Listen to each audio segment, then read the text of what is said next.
Welcome to our new blog. আজকে রবিবার সকাল সকাল স্নান টান করে বেরিয়ে পড়েছি। এখন আমি যাচ্ছি, আমার গন্তব্য হচ্ছে বালিগঞ্জ 21 পল্লী দুর্গা পুজোর খুঁটি পুজো। সেখানে কিন্তু তারা বেশ বড় করে খুঁটি পুজোটা অর্গানাইজ করেছে, যতদূর খবর পেয়েছি। সেখানে এখন যাচ্ছি, না হলে কতটা কী তারা প্রস্তুতি নিয়েছে খুঁটি পুজোর জন্য। খুঁটি পুজোটা দেখবো, এবার তাদের থিমটা কী সেটা জানার চেষ্টা করবো। চলো একদম স্পটে গিয়ে কথা বলছি। চলে এসেছি একদম স্পটে। খুঁটি পুজো হচ্ছে এখানে, খুঁটি পুজো শুভারম্ভ হয়ে গেছে বালিগঞ্জ 21 পল্লীতে। বিশাল ভিড় এখানে। চলো দেখি কতটা খুঁটি পুজো দেখানো যায়। খুব সুন্দর করে কিন্তু এখানে সাজানো হয়েছে, আর ঢাকের আওয়াজও কিন্তু আসছে।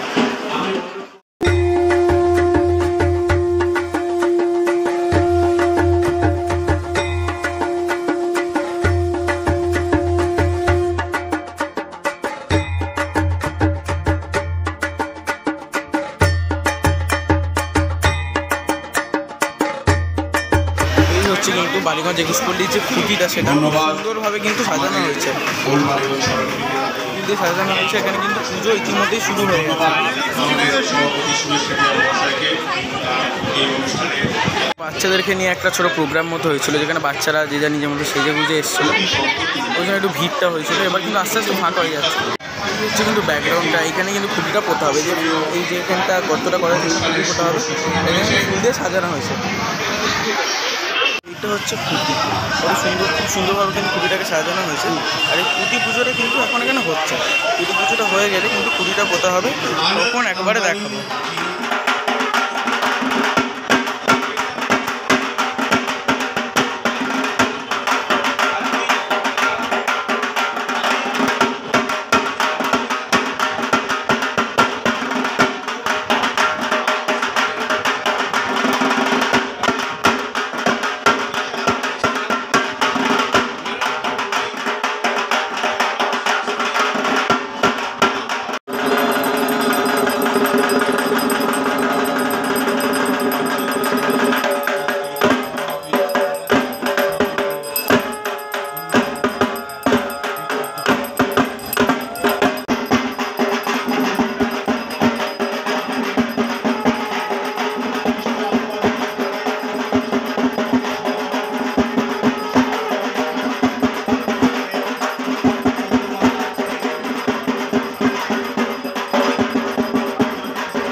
সেটা কিন্তু এখন স্থাপন করা হচ্ছে।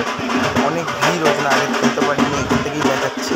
এই পুরীটা কিন্তু স্থাপন হয়ে গেল 2024 শুভারম্ভ করে দিল 21 পল্লী।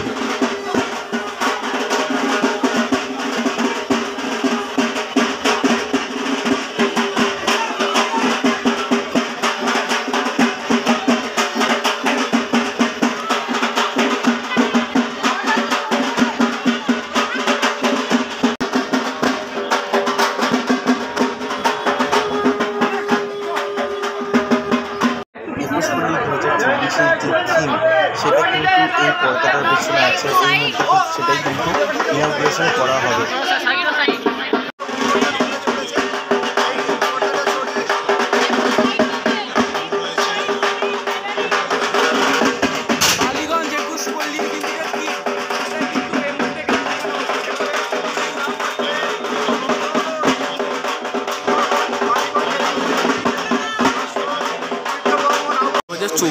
যে থিম বালিগঞ্জ 21 পল্লী, সেটা হচ্ছে সংবাহন।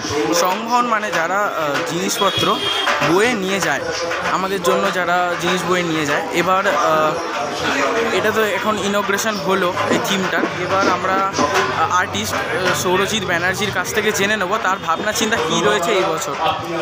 বালিগঞ্জ 21 পল্লীতে এবারে দেখতে পাচ্ছি সৌরজিৎদা রয়েছে।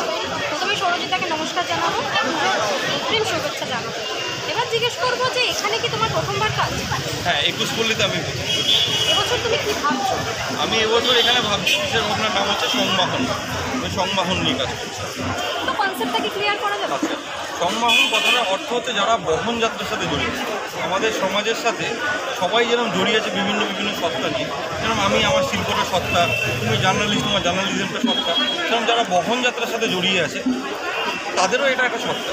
তো আমরা মূলত সেই সত্তাটাকে নিয়েই কাজ করছি, যে তাদের গুরুত্বটা আমরা বোঝানোর চেষ্টা করছি, তারা আমাদের জীবনে কতটা আমাদের সাথে জড়িয়ে আছে, মানে যাদেরকে আমরা এক কথায় মুটে মজুর বলে থাকি, বা তাদেরও কিছু কিছু ডেজিগনেশন আছে কিছু কিছু অ্যাসপেক্টে, সেগুলোই এখানে মূলত দেখানোর চেষ্টা করছি। মানে পুরো একটা রিয়েলিস্টিক ব্যাপারকে তুলে হ্যাঁ, ধরা। অ্যাকচুয়াল তো এরাও তো আমাদের সমাজের সাথেই জড়িত, আমাদের সাথে প্রতিনিয়ত জড়িত। আমাদের যে কোনো দেখবে মানে যে কোনো হ্যাপিনেসের ক্ষেত্রে, যে কোনো কিছুর ক্ষেত্রে বহন করার ক্ষেত্রে এদের ভূমিকা কিন্তু এটা অনস্বীকার্য, এবং এদেরকে ছাড়া কিন্তু আমরা অচল বলতে পারো একটা কথায়, এর কোনো বিকল্প কিন্তু সেইভাবে এখনও নেই।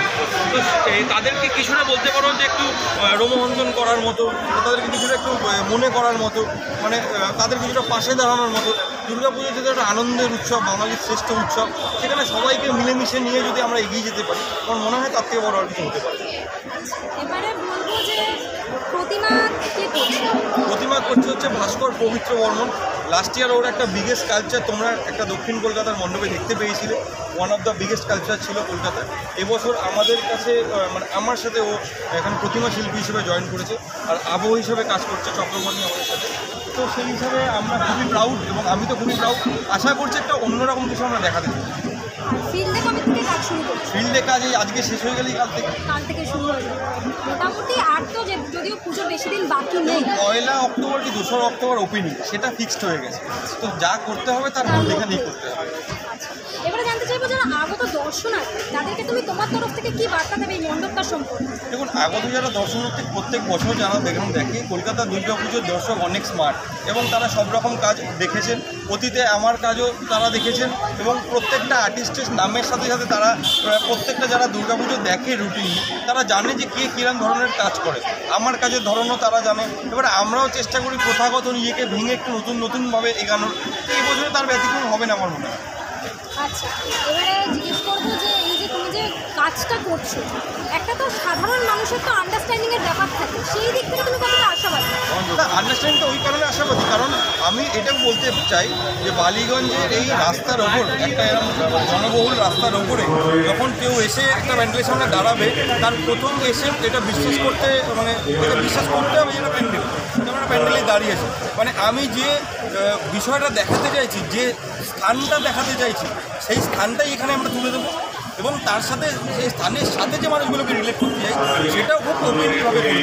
এবং এর সাথে আমার একটা মিউজিকের একটা বড় পার্ট আছে, মানুষকে একটা মেলবন্ধন করা, মানে আমার কাজের সাথে সমাজকে এবং মানুষকে মেলবন্ধন করার একটা বড় কাজ করছে চক্রবর্তী।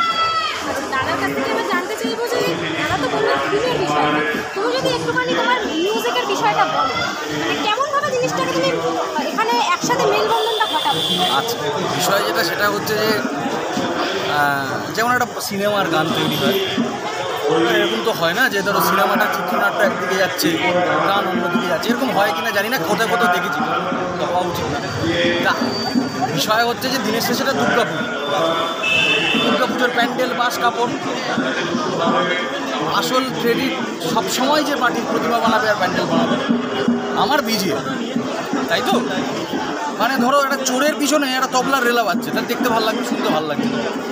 সুতরাং আমি আবহাওয়াটা সেইভাবেই তৈরি করব যেভাবে সৌরদী প্যান্ডেল ডেভেলপ করবে, যেভাবে মায়ের অ্যানাটমি তৈরি হবে সেভাবে তৈরি করবো। কারণ মনে রাখতে হবে এটা আবহাওয়াটা যদি তৈরি করা না যায়, যেমন প্যান্ডেল তৈরি হচ্ছে সেরকমভাবে, তাহলে মানুষের ভালো লাগবে না, মানুষ তাল দেবে, শুনতে হবে।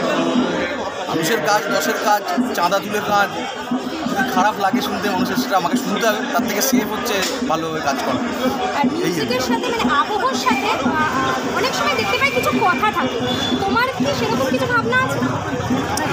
আপনার কিছু ওয়ার্ড স্পেসিফিকেশানস থাকে, তো এবারে কিছু ভাবনা আমরা শুনছি, লিখছি, করছি, গান বানাচ্ছি, শুট করছি, হতে পারে এই শ্যুটটা থাকলোই না, হতে পারে 3 দিন আগে চেঞ্জ হয়ে গেল, হতে পারে। মানে পুরো মণ্ডপটা অ্যাকচুয়ালি কমপ্লিট হওয়ার পর তুমি ব্যাপারটাকে ডেভেলপ করতে পারো। এটাই স্বাভাবিক কিনা, একটা প্যান্ডেলের সময় ত্রুটিই কোথাও হয়েছে, আমি যখন একটা মিউজিক বানিয়ে দিয়ে দিই আমার জিনিসটা ম্যাচ করবে বলে আমার মনে হয়, তাই না? অসংখ্য ধন্যবাদ দাদা। Thank you. পুজোর আগাম শুভেচ্ছা আপনাদের থ্যাংক ইউ। ভালো তার একটা উদ্যোগ নিয়েছে, খুবই ভালো করে তারা খুঁটি পুজোটাও করেছে, ব্যানার ইনগ্রেশনটাও যেরকম করলো একই দিনে খুঁটি পুজো ব্যানার ইনগ্রেশনটা করেছে। তো খুব ভালো ম্যানেজমেন্ট, খাবার ব্যবস্থা ছিল, খাওয়া দাওয়া করার ব্যবস্থা ছিল, খুব ভালো লাগলো। তো thank you for watching the video. এতক্ষণ দেখার জন্য অনেক অনেক ধন্যবাদ যারা যারা দেখেছ। ভালো লেগে থাকলে প্লিজ লাইক করে দিও, শেয়ার করে দিও, কমেন্ট করে দিও যে কেমন লাগলো। আর এই ধরনের ভিডিও পেতে গেলে কিন্তু সাবস্ক্রাইব করে আমার পাশে থেকো, সাবস্ক্রাইব করে বেল আইকনটা ক্লিক করে দিও, তাহলে যখনই যেটা আপলোড করবো সেটা তখনই তোমাদের ফোনে চলে আসবে। মুখটা কালো আসছে, সাইকেল চালাচ্ছি লাইটের প্রবলেমের জন্য। তো এখন আবার আরেকটা জায়গায় যাচ্ছি ব্লগ শ্যুট করতে। আজকে রবিবার, সাউথ কলকাতা জুড়ে কিন্তু খুঁটি পুজোর ঝড় একেবারে। তো চলো পরের একটা কোন দুর্গা পুজো খুঁটি পুজোর ব্লগে দেখা হবে। Tata, bye bye.